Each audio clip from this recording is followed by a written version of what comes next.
We're constantly wondering where science came from or what it is or why we talk about it. And my theory is science is the effort to explain the world around us and in us to ourselves or other people and get away with it. Say something people believe because it's the most powerful force in life is what people believe, what they'll act on, what they're afraid of, what they are attracted to. So it's always been a kind of a powerful role to be able to say, this is what's going on. Religions do it. Well, scientists obviously do it. People that have intuition or they can channel other beings or they can do a seance and bring in dead people or whatever beings that they bring in and discuss. There's a power in that. If people believe that that's actually happening, they're quite emotionally connected and impacted. And so most people don't want to deal with the subject because it's dicey and it can create egotistical conflicts very rapidly. What somebody believes does what it would entail. There's a higher power. There's a way of living that is recommended by the book of this higher power or by the guru or the priest or the rabbi, whoever's communicating the truth is empowered. I mean, they're empowered and may just assume that power habitually, like they've studied in the church and they have a degree or they have a position or they're a Jesuit or a master of philosophy at a college. Anybody who even takes on a portion of this gains some respect and power from it, and it's tempting, it's attracting, and so a lot of people are really trying to figure it out, and then they're called scientists, and we're living in a state of science now that has evolved or moved, if it means anything, that has over time corrected itself back and forth to the current explanation for physics and quantum physics and the universe and being and behavior. Then, of course, is prescripted from the habits of the past, the general instincts, the lifestyle that's communicated through families and time, the Bible or the Quran.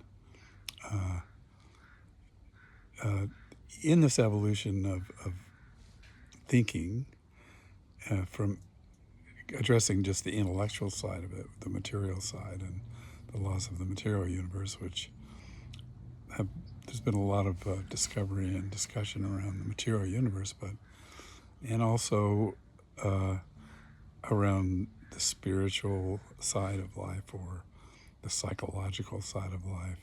A lot of discussion, but each one of these disciplines in science holds a little piece of the whole picture. Like, if you are a geologist, you're going to look at the history of the earth and probably a lot of things. I don't even know what all. I'm not even a scientist at all, but I can see that Geologists have a position in colleges, and they work for companies to find oil or water, or to detect minerals, or to predict events like earthquakes and heat waves. And geology is tied into the general study of weather and what's going to happen to us, which is a pretty powerful subject, like we'd like to know. And so each science has a piece of the pie.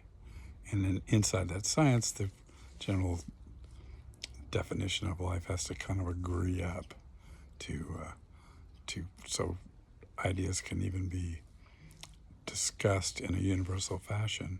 And so this power, which is shared by many organizations and people, it doesn't come to a point, at least for me, in my what I'm looking at, it doesn't really come to this is it.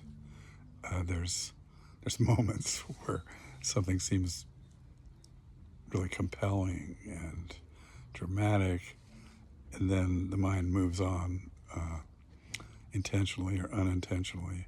The mind just keeps moving on, and the revelation of the past, maybe hopefully it becomes a building block for future development. And the question of whether it's all going anywhere or not is sitting there like, I don't know. And I don't know that what we consider to be current knowledge and philosophy is even a place. It's even like, is it a stepping stone, or are we just on a slippery slope and theoretically going downhill, and we're picking up velocity? So we're not really focused on where it's going. We're focused on just keeping upright and sane, and having access to our memories and our relationships. And so that's pretty much why people want to explain the world, because it creates a power. It creates a power of belief, which controls a lot of behavior. I mean, just massively. And of course, there's a obvious competition going on right now for controlling information in the 2000s, the 2020s. The information game is really accelerating with the internet in the first place, which just popped into view like we're going 60 miles an hour down the freeway, and boom, there's the internet, and boom, there's Facebook, and boom, there's email, and boom, there's a company that collects everybody's email and is really quite handy. It's quite useful. If I want to know anything, like just who somebody was or what happened, what do? I go Google it. So probably everybody else does too. So right there, we have kind of a collective identity, and information is super powerful, and it's being manipulated